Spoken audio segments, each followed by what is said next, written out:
Maricar, nandyan pa ba si Marilyn sa inyo? Hindi pa rin kasi siya nakakauwi eh. Anong oras na oh?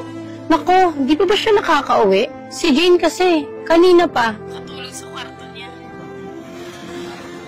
Ano? Inasan yung anak ko? Hindi ko rin alam. Tawagan mo, baka nandun pa sa kaklase niya.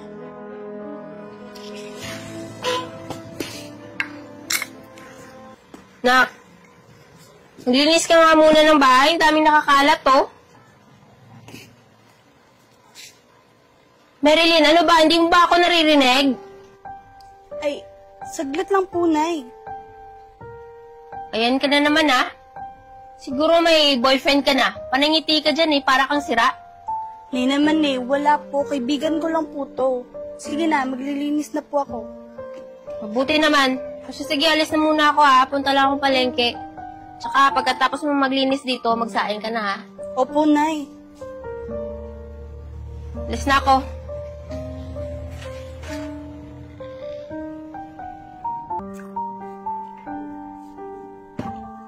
Oh, nak. Kumusta naman yung pag-aaral mo? Okay naman po, Nay.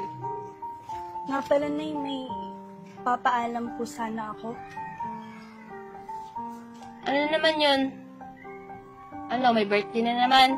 Nay Naku, naman tigil-tigilan mo ako ha. Alam ko na yan. Nay naman eh, ito namang si Nanay. Huwag na nga lang. Eh kung hindi birthday, ano? May gagawin po sana kaming project ng mga kaklase ko. Eh, baka po gabihin po ako ng uwi.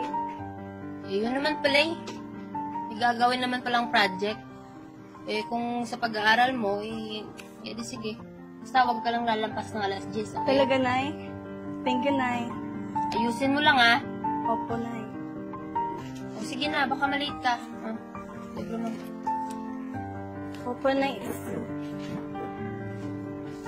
Alis na po ako, ah. Sige, ingat.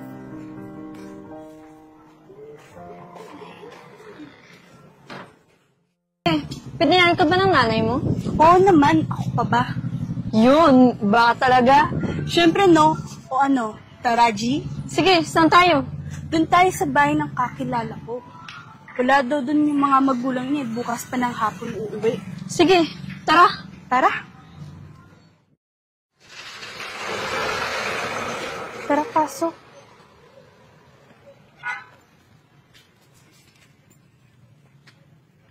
Upo ka muna. Sige.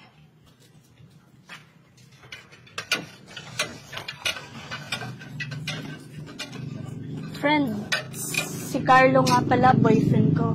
Babe, si Jane nga pala, best friend ko. May boyfriend ka na pala? Dito man lang, hindi man lang nagsasabi. Yun na nga eh. Ngayon lang naging kami, kaya pinakilala na kita sa kanya. Hi, Jane. Wait lang ah. Bili lang ako ng chichirya. Pumuna kayo dyan.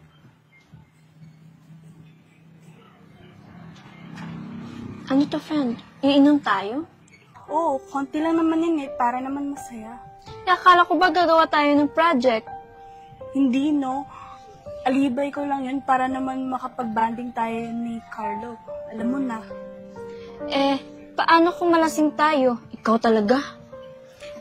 Okay lang yun. Tayo na lang natin si Carlo. Okay, ano magagawa ko?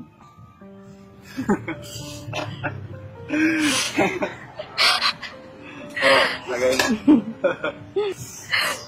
Be, uwi na tayo. Gabi na. Baka pagalitan ako ng mama. Mamaya na, friend. Kung gusto mo, mauna ka lang. Susunod ako. Sigurado ka ba? Dalawa lang kayo dito. Ako na lang bahala sa kanya. Ihatid ko na lang siya mamaya. Sasakayan na. Oo, huwag kang mag-alala. Paano ba to? Sigurado ka? Sige, mauna na nga ako. Mauna na nga ako. Mag-iingat ka dyan, ah.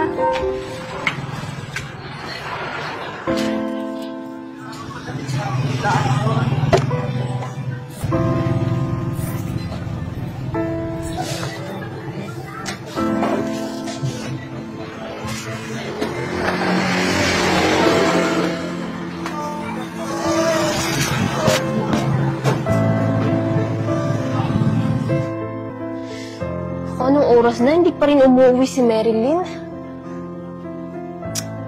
Hindi pa sumasagot sa mga tawag ko. Ano ba to? Tawagan ko nga yung ate ni Jane.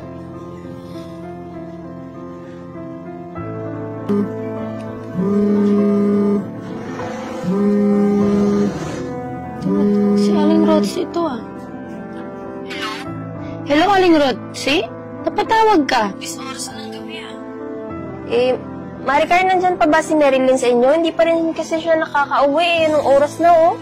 Nako, di pa ba siya nakakauwi? Si Jane kasi, kanina pa. Ano? Inasan yung anak ko? Hindi ko rin alam. Tawagan mo, baka nandun mo sa kaklase niya. Di kasi siya sumasagot sa mga tawag ko eh. Sige, salamat ah. Subukan ko ulit tawagan. Marilyn talaga oh.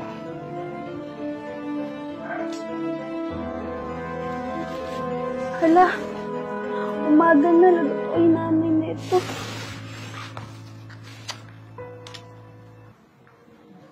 Shit, lowbat pa ako. Char.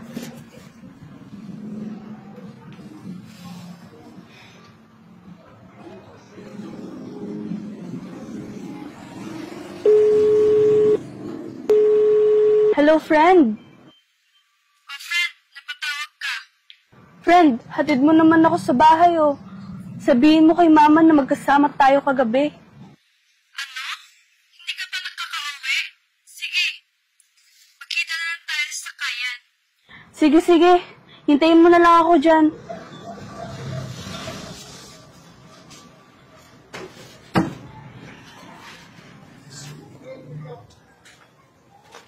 Sinabi.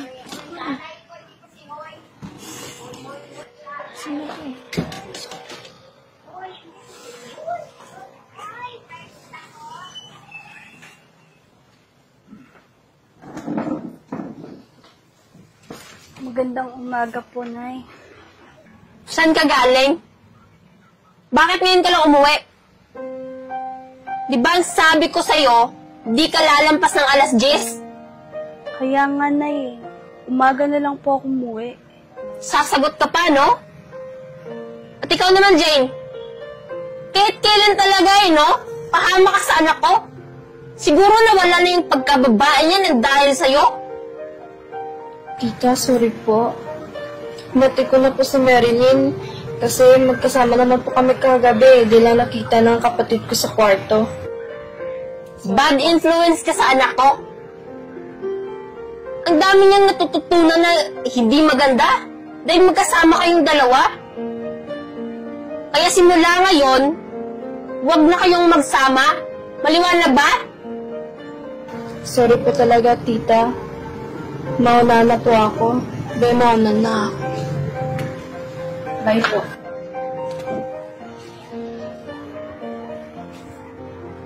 Ikaw naman, anak. Bakit na hindi ka nakikinig sa akin? Alam mo ba na sobra akong nag-alala sa'yo kagabi? Hindi ka sumasagot sa mga tawag ko. Hindi ako nakatulog kakaintay sa'yo. Nay, sorry po. Lubat po kayong cellphone ko. Hindi na po mauulit, Nay.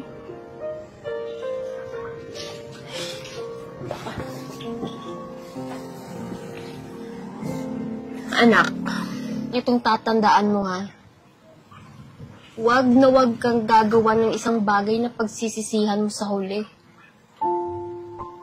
Tandaan mo na lahat ng pangaral ko sa'yo para sa ikakabuti mo. Ayokong matulad ka sa akin na maagang nabuntis. Sana naman anak, pahalagaan mo lahat ng pangaral ko sa'yo. Dahil hindi sa lahat ng oras nandito ako sa tabi mo para gabayan ka. Sorry po talaga, Nay. Pangako, makikinig na po ako sa inyo. Ikaw talagang bata ka. Ika nga dito.